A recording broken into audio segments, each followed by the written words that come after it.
लगातार मिल रही हार के बाद जहां कांग्रेस हार की वजह को जानने की कोशिश में जुटी है, तो वहीं पूर्व कैबिनेट मंत्री शूरवीर सिंह सजवाण ने इसके लिए पार्टी के बड़े नेताओं को इसका जिम्मेदार माना है। पूर्व कैबिनेट मंत्री ने स्पष्ट कहा है कि लगातार चुनाव हारने के पीछे का कारण हम लोग जो अपने आप को नेता कहलाते हैं, हम खुद हैं। उन्होंने कहा कि कार्यकर्ताओं को हमें धन्यवाद देना चाहिए जो अभी भी भारतीय जनता पार्टी से लोहा लेने के लिए कांग्रेस के साथ खड़े हैं। देखिए, कांग्रेस का कार्यकर्ता ये निश्चित है, स्वाभाविक भी है कि एक चुनाव हारे। कारण मैं नहीं बता रहा हूं कि किन कारणों से हारे, कारण भी हम ही लोगों में से हैं, कारण भी हम ही हैं। कार्यकर्ता कोई कारण नहीं है।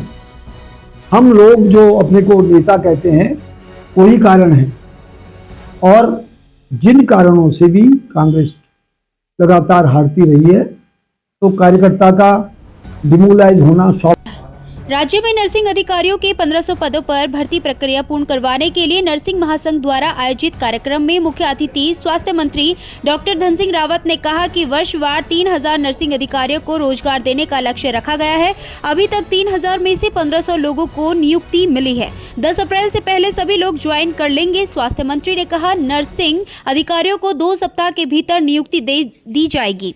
इन सभी नर्सिंग अधिकारियों को प्रदेश के 5 राजकीय मेडिकल कॉलेजों व राजकीय कैंसर संस्थान हल्द्वानी में रिक्त पदों के सापेक्ष तैनात किया जाएगा। सरकार के द्वारा लगभग 3000 नर्सिंग पद निकाले गए थे, जिसमें से 1500 लोगों ने अभी तक नियुक्ति पा ली है।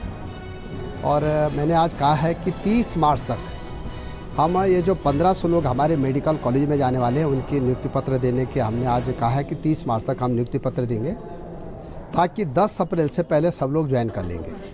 इससे हमारे डिस्ट्रिक्ट हॉस्पिटल बहुत अच्छे अब हो गए हैं, क्योंकि वहाँ 100% अब नर्सिंग स्टाफ सरकार को लेकर एक बार फिर चर्चाएं गर्म होने लगी हैं। देखा गया है कि अक्सर सीएम के दिल्ली दौरे के दौरान कैबिनेट विस्तार की अटकलें तेज होती जा रही हैं।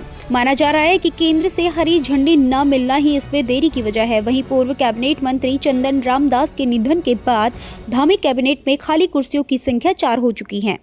परफॉर्मेंस के आधार पर एक कैबिनेट मंत्री को बदलने जाने की चर्चाएं सत्ता के गलियारों में लंबे समय से गर्म है। मौजूदा परिस्थितियों में अब एक और कैबिनेट मंत्री को बदले जाने की चर्चा शुरू हो गई है।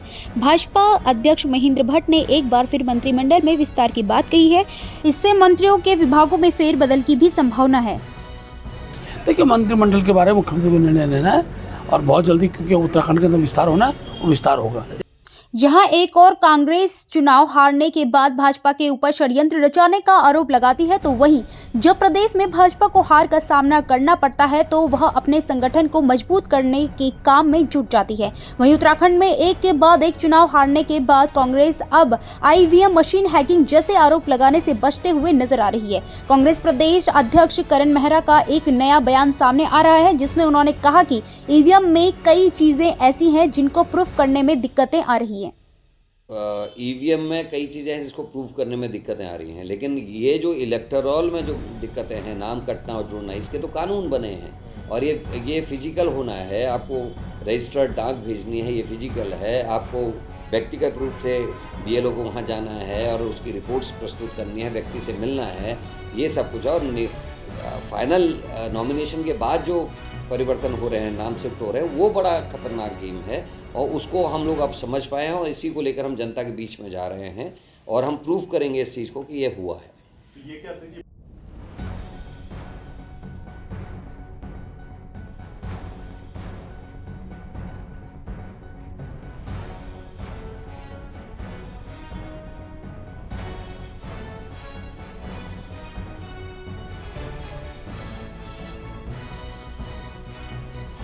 में में देहरादून जनपद के नवनियुक्त सीएमओ डॉक्टर मनोज कुमार शर्मा ने देहरादून एसडीएम सदर हरिगिरी के साथ देहरादून के जिला अस्पताल यानी कोरोनेशन अस्पताल का निरीक्षण किया। इस बात पर देहरादून के नवनियुक्त सीएमओ डॉक्टर मनोज कुमार शर्मा ने कहा कि दून अस्पताल में कोरोनेशन अस्पताल के मुकाबले ज्यादा मरीज है क्योंकि वहां पर बेहतर सुविधाएं हैं, लेकिन धीरे धीरे कोरोनेशन अस्पताल को भी सुविधाओं से लैस किया जा रहा है।